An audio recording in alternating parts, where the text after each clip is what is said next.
Olá pessoal, aqui nossa aula hoje sobre hemograma, tá? É um exame muito importante de ser realizado. Ele vai ser capaz de diagnosticar um grande número de doenças. Então, pela essa quantidade enorme de doenças que podem ser diagnosticadas através desse exame, é importante que eu só faça esse exame através de uma necessidade a partir de dados clínicos, de uma anamnese, um exame físico bem feitos, para só complementar diagnóstico. Avaliar um exame sozinho, sem fazer a avaliação do paciente, não tem como fazer um diagnóstico correto. Tá? Então, que células que a gente avalia nesse tipo de exame? Os eritrócitos, que são as hemácias, hemoglobina, hematócrito e os índices eritrocitários. Os leucócitos, entre eles estão os neutrófilos, eosinófilos, basófilos, linfócitos e monócitos e as plaquetas. Tá? Nós vamos aprender um pouco de cada uma delas. Para fazer esse exame não é necessário o jejum. Geralmente ele é solicitado com outros exames agregados, então o jejum geralmente é por causa dos outros exames, tá? Mas se for preciso, é necessário o mínimo de 4 e o máximo de 12 horas do jejum. O sangue ele é coletado e colocado em um tubo com o EDTA. O EDTA é um anticoagulante para o sangue não virar um bloco, porque é necessário ele estar líquido para se fazer os esfregaços. Tá? Algumas variações são esperadas. Por exemplo, homens possuem valores mais altos do que o sangue do que as mulheres de células eritrocitárias. Então, principalmente por causa de hormônios sexuais masculinos e também porque as mulheres vivem os períodos de descamação endometrial, né, a menstruação, perdem células sanguíneas. Em relação à etnia, os negros têm menos hemoglobina do que os não negros, né? Isso é bem evidente nos casos de os africanos que têm a anemia falciforme. Então, é um caso específico de diminuição e também de alteração do formato das células. E em relação à idade, as crianças ela têm uma quantidade menor de células em comparação com adolescentes e adultos. O método de análise anteriormente ele era feito por profissionais biomédicos ou técnicos de laboratório que faziam cerca de 20 exames por dia. Então era um método mais arcaico que demorava os resultados. Já atualmente, existem os aparelhos que fazem o método automatizado. Esses aparelhos conseguem fazer até 120 exames por hora. Então, aqui um exemplo de um aparelho. Todos os tubos são colocados aqui e esses exames são feitos imediatamente juntos, né? Não precisa fazer a contagem de célula por célula. E no monitor do computador aparece a avaliação qualitativa das células em relação à forma, tamanho, né? Entre outras características. Falando do eritrograma, então são as células vermelhas, né? Aqui todas elas, eritrócitos que são hemácias, a hemoglobina, o hematócrito que avalia a concentração dos eritrócitos em relação ao plasma sanguíneo, o HCM, que é a hemoglobina corpuscular média, VCM, que é o volume corpuscular médio. O HCM ele avalia a quantidade de hemoglobina dentro da hemácia, então a cor da hemácia. O VCM avalia o volume, então o tamanho desta hemácia. O CHCM, que avalia a concentração de hemoglobina corpuscular média e também qualitativamente o formato dela, e a RDW, que é uma sigla em inglês para avaliação da amplitude dos eritrócitos. Também tem alguma avaliação parecida com o hematócrito. Tá? Vamos dar exemplo aqui de um indivíduo adolescente entre 10 e 15 anos, que os eritrócitos dele tinham que estar entre 4 e 5, né, células, e a hemoglobina entre 11,5 e 14,5. Vamos dar três exemplos aqui, três casos. O primeiro caso, vocês veem que eles tinham que estar o mínimo de 4,1, né? Aqui, 4, os eritrócitos de 4 a 5,1. Aqui todos estão abaixo de 4. Então aqui nós temos três casos de anemia. Então nesse primeiro caso aqui, o HCM está diminuído. O HCM é o que dá cor. E o VCM também está diminuído. O VCM que avalia tamanho. Então, se está diminuída a cor e está diminuído o tamanho, é um quadro de anemia microcítica, porque ela está com tamanho pequeno, e hipocrômica, porque tem pouca cor. Tá? No segundo caso, nós temos o HCM normal, o VCM normal. Se estão normais esses dados, é um quadro de anemia? Sim, porque está aqui garantido que o eritrócito, que é a hemácia, está diminuída.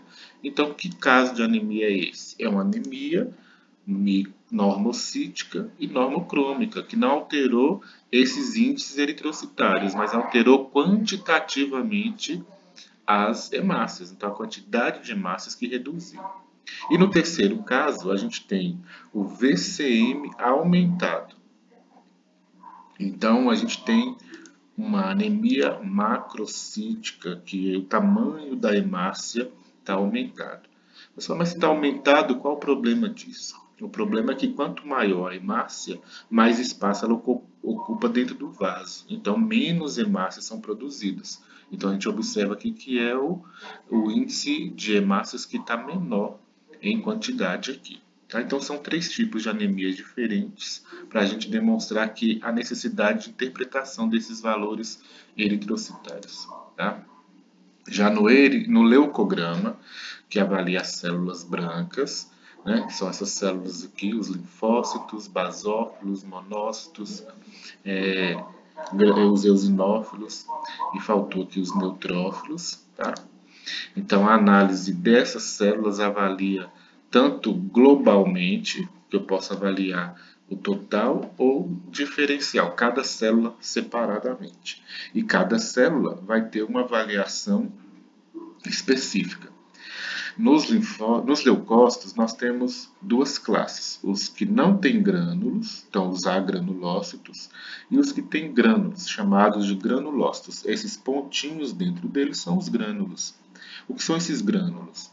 Esses grânulos são substâncias, né, que são histamina, que é um vasodilatador, e heparina, que é um anticoagulante. E aí, essas substâncias, elas são eliminadas, né, são lisossomos, são eliminadas e fazem alguns efeitos no nosso corpo. Efeitos esses, né, vasodilatação da histamina e anticoagulação da heparina. Aqui nós temos o exemplo de um leucograma, todos os leucócitos estão aqui. Né? Esse N aqui refere-se a neutrófilo, então nós temos dois tipos de neutrófilos, o bastonete, que é um neutrófilo jovem, e o segmentado, que é o neutrófilo já adulto. Aí, para a gente entender essa avaliação dos neutrófilos, é importante a gente avaliar a linha de diferenciação dessa célula.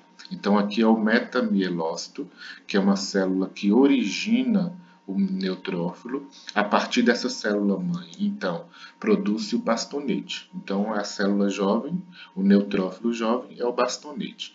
Quando nós temos uma maior produção de bastonetes, a gente indica que o paciente, o indivíduo, está com desvio para a esquerda. O que quer dizer esse desvio para a esquerda? Quer dizer que a célula chega no seu formato adulto como segmentado. Se ele tem que chegar neste ponto, então se ele está no ponto anterior, ele está à esquerda da sua diferenciação total. Então aqui nós temos um desvio para a esquerda que indica quando o paciente tem uma infecção bacteriana aguda, é recente. Tá? E quando ele chega no seu ponto máximo de maturação, nós temos um desvio para a direita. Aí indica a cronificação de doenças, né, como insuficiência renal crônica, as hepatites. Então, são mais células segmentadas presentes no sangue.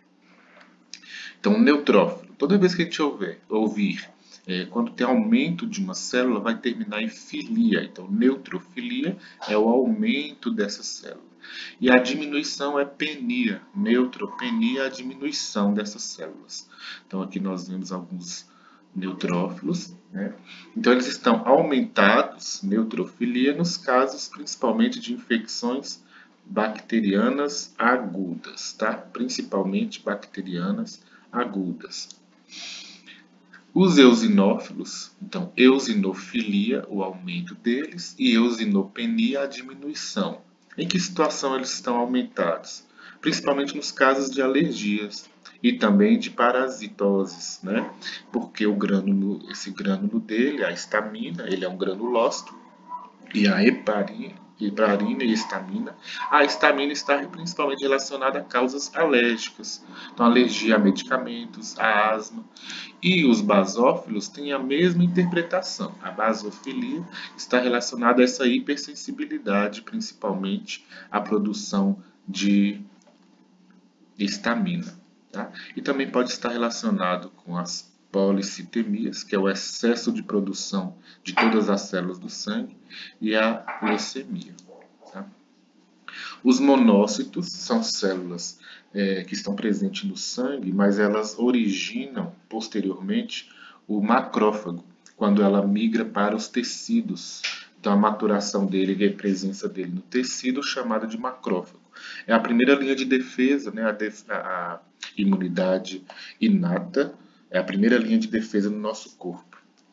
Então, o monócito, quando está aumentado, monocitose. Então, esse termo citose também indica o aumento. E a monocitopenia, que é a diminuição. Esses monócitos estão principalmente relacionados a infecções virais. Então, por exemplo, as pneumonias virais, como o nosso caso agora muito recente da pandemia de coronavírus, né? O Covid-19, né? Geralmente vai estar alterando a produção de monócitos para maior. Tá? E doenças neoplásicas, os cânceres, né? Como exemplo aqui também as leucemias. E os linfócitos, linfocitose aumentada, né? A produção aumentada, e linfocitopenia, a diminuição dessas células. Então, elas estão geralmente associadas a infecções agudas também virais, como sarampo, rubéola, hepatite, a convalescência de alguma infecção bacteriana, então, quando está em remissão, e principalmente aqui, ó, as leucemias linfocíticas estão relacionadas com uma produção aumentada destas células. Tá? E por último, a célula, o plaquetograma, que avalia as plaquetas, né? Essas plaquetas que têm esse formato aqui discoide, não tem núcleo, e elas estão relacionadas principalmente aos fatores de coagulação, né? A coagulação sanguínea. Então, quando tem uma produção insuficiente de plaquetas, geralmente é um quadro de leucemia. Quando tem produção, mas ela acaba sendo destruída, geralmente é um quadro chamado de púrpura trombocitopênica. Tá?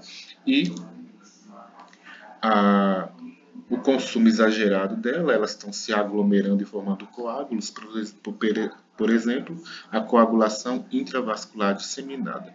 Eu tenho aqui três figuras que a gente vê essas três doenças. Olha. Tudo causa esses pontos hemorrágicos aqui no sangue, na pele. Então aqui nós temos a leucemia, pequenos pontinhos hemorrágicos, né? Então bem sutil. Aqui a púrpura já causa um hematoma ou uma equimose bem maior, né?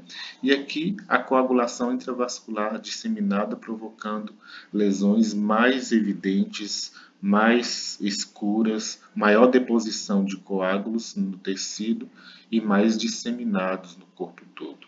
Tá? Então são as três doenças aqui. Tá? Aqui as referências que eu utilizei para esta aula. A partir desta avaliação, agora eu sugiro que vocês leiam os slides dessa disciplina, dessa matéria, estão anexados aqui na sala de aula virtual. Façam a leitura deles, porque aqui eu fiz um resuminho, tá? E façam a leitura também dos e-books que eu postei para vocês na sala de aula sobre hemograma, para dar mais uma aprofundada na avaliação desses exames, tá?